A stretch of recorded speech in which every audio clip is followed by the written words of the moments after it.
Country का क्या है, अलग अलग उसका करेंसी है, उसका वैल्यू भी क्या होता है, अलग अलग होता है। इतना ही अभी आप लोग समझिए, जब आगे क्लास में जाएंगे फिर समझेंगे उससे आगे। तो सबसे पहले आखिर मुद्रा की जरूरत क्यों पड़ी। मैंने अभी आप लोग को बताया था कि पहले जमाने में क्या होता था, बहुत पहले जमाने यानी प्राचीन काल में, यानी हमारे जो पूर्वज थे, जब मनुष्य का धीरे धीरे विकास हो रहा था, जब मनुष्य इस धरती पे आया तो उसको तो कुछ नहीं पता था, न खाने का, न पीने का, पहनने का, न ओढ़ने का, कुछ नहीं पता था। धीरे धीरे क्या हुआ, आग का आविष्कार हुआ, खेती का आविष्कार हुआ, फिर धीरे धीरे पहिया का आविष्कार हुआ, ऐसे ही धीरे धीरे हर एक चीज का आविष्कार हुआ। और वक्त के साथ क्या हुआ, मनुष्य ने अपने आप को क्या किया, बदला है ना। जैसे जैसे उनके अंदर बुद्धि विकसित हुई, बुद्धि तो था ही लेकिन समझ नहीं था कि हम किस चीज को कैसे उपयोग करेंगे। धीरे धीरे क्या हुआ, हमने हर एक चीज को बदलाव किया और धीरे धीरे आगे बढ़े। तो वैसे ही मुद्रा में भी हुआ। पहले जमाने में क्या होता था, बहुत प्राचीन काल की बात है, तो क्या होता था, कौन सी मुद्रा चलती थी, वस्तु मुद्रा। अभी भी आप लोग गांव में कहीं कहीं देखते होंगे, जैसे बर्फ वाले भैया आते हैं तो बच्चा लोग क्या करता है, चावल लेके जाता है, गेहूं चावल जो भी हो, मकई जो भी हो लेके जाता है और क्या करता है, आइसक्रीम लेता है। कितना मिलता है एक डब्बा चावल में, 4-5 आइसक्रीम। नहीं मैम, एक।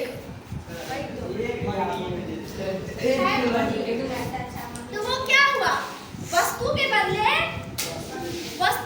क्या मिली, वस्तु। अच्छा एक बात बताओ, तुम्हारे मन में एक आकांक्षा आएगा कि चलो हम एक डब्बा चावल दिया, ऐसा तो नहीं कि हम मेरा चावल ज्यादा चला गया, चावल कम चला गया, कभी कभी हमारे मन में होगा भी। इसी चीज को दूर करने के लिए, यानी वस्तु विनिमय प्रणाली जो थी वो कठिन थी। अब मान लो कि उसमें ये, अब हम चीनी खरीदने जाओगे दुकान में, तो 1 केजी चीनी का दाम 40 रुपया, 42 रुपया, 50 रुपया, 60 रुपया जो भी होगा, तो उसमें आप क्या करेगा, नाप के तौल के 1 केजी मांगोगे, 1 केजी का दाम फिक्स करके देगा।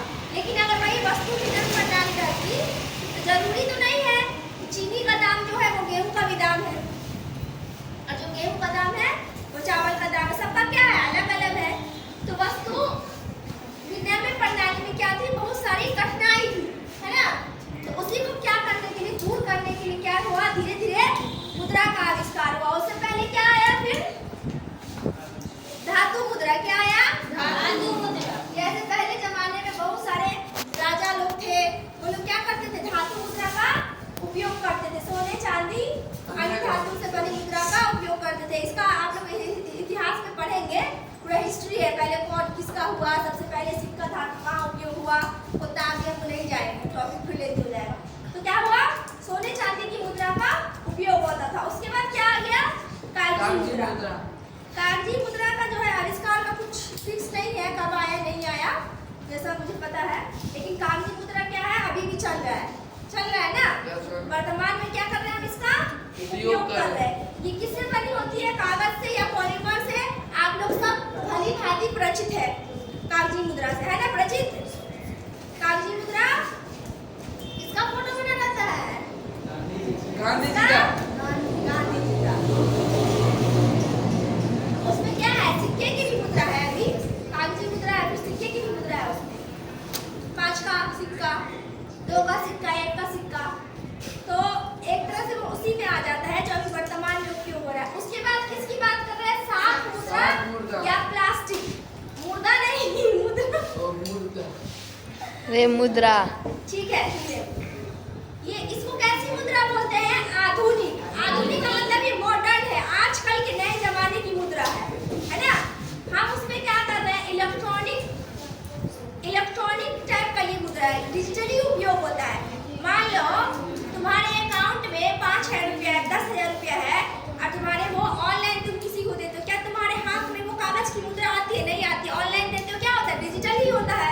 कहीं सामान भी खरीदने जाओगे तो ऑनलाइन दोगे तो उसको छू सकते हैं, नहीं छू सकते, वो एक प्रकार का क्या आभासी होता है, पैसा तो होता है लेकिन उसको छूते नहीं है, डिजिटल करते हैं।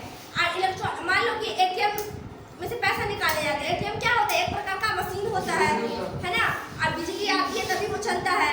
तो ये सब क्या है, जितनी भी मुद्राएं आजकल जैसे फोन पे ऑनलाइन हो रहा है, गूगल पे हो रहा है, पेटीएम हो रहा है, ये सब क्या है, डिजिटल है ना।